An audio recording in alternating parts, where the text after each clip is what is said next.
D'abord, on est présent pour encourager cette initiative à créer des événements spécialisés. Donc, je pense que pour développer le secteur, il faut créer des événements spécialisés dans tout l'écosystème, le développement, le référencement, la création de projets, etc. Donc, on est sponsor d'ailleurs et je suis conférencier. Voilà. Ouais, la question ça a été posée à la plénière aujourd'hui. En fait, après la révolution, il y a une forte demande de sites web, de contenu, de médias et les promoteurs de projets commencent de plus en plus à comprendre l'importance du SEO et du référencement dans la mise en place de ces projets.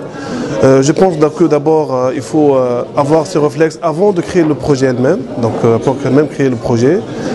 Et développer un business model qui est basé sur les SEO. Et après, bien sûr, il faut comme a dit aujourd'hui Olivier, c'est comme un gâteau, il faut réussir toutes les étapes, la partie préparation, création et suivi, etc. Donc c'est toute une chaîne de valeur qu'il faut réussir pour avoir en fait un site bien référencé. Nous, ça fait une quinzaine d'années qu'on fait des sites web. En fait, on a on a un échantillon très important en matière de web analytics, d'études de comportement des internautes à travers ces sites web.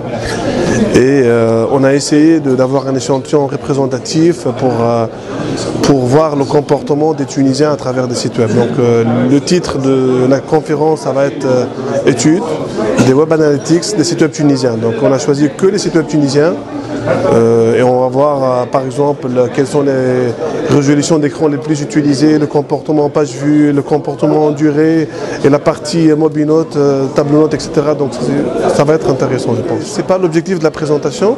En fait, les Tunisiens ils consomment plus de contenu étranger et c'est la vraie problématique même de l'État tunisien. Il faut créer le contenu tunisien pour pouvoir le consommer.